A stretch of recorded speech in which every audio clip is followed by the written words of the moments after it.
சாக்ஷியும் அவங்க fiancé ஆண்டனியும் outing போயிருந்த போது அவர் கொடூரமா இறந்து போயிடுறாரு. இதுக்கு காரணம் அந்த வீட்ல பேய் இருக்குன்னு சொல்றாங்க.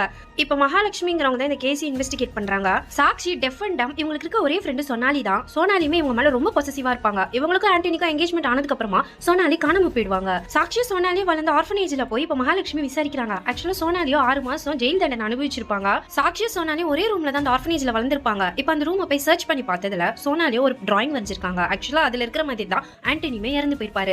ஒருவேளை ஆண்டனி கொலை பண்ணது சோனாலியா தான் இருக்குன்னு சொல்லி இவங்க சந்தேகப்படுறாங்க. ஏதாவது எவிடன்ஸ் கிடைக்குதான்னு கிரைம் நடந்த அந்த வில்லால போய் சர்ச் பண்ணி பாக்குறாங்க. இப்போ அங்க ஒரு ஆபீசருக்கு அங்க ஒரு சாவி கிடைக்குது. ஆக்சுவலா இந்த சாவி ஆண்டனியோட கையில இருந்து தான் விழுந்திருக்கும். இந்த கேஸ் இன்வெஸ்டிகேட் பண்ணிட்டு இருக்க கேப்டன் கிட்ட அந்த ஆபீசருமே சாவியை கொடுத்துட்டு ஒருவேளை இது கொலகாரனோட தான் இருக்கலாம்னு சொல்றாரு. ஆனா இப்போ அந்த ஆபீசரையே கேப்டனோ சாகடிச்சு மேல இருந்து தள்ளி விட்டுடுறாரு. அந்த ஆபீசர் எப்படி கீழே விழுந்தாருன்னு எல்லாம் பாத்துட்டு இருக்கும் போதே அவரோட கையில ஒரு பட்டன் இருக்கு. அதை மகாலட்சுமி பாத்துடுறாங்க. இப்போ அங்க இருக்கிறவங்களுடைய ட்ரெஸ் எல்லாம் பாக்குறாங்க. அப்பதான் கேப்டனுடைய கோட்ல பட்டன் இல்லாம இருக்கு. இதை பார்த்து அவங்களுக்குமே ஷாக்கிங்கா இருக்கு. இப்ப கேப்டன் இல்லாதப்போ அவரோட ரூமை போய் செக் பண்ணி பாக்குறாங்க. அங்க அவங்களுக்கு அந்த சாவி இருக்கிற அந்த எவிடன்ஸ் கிடைக்குது.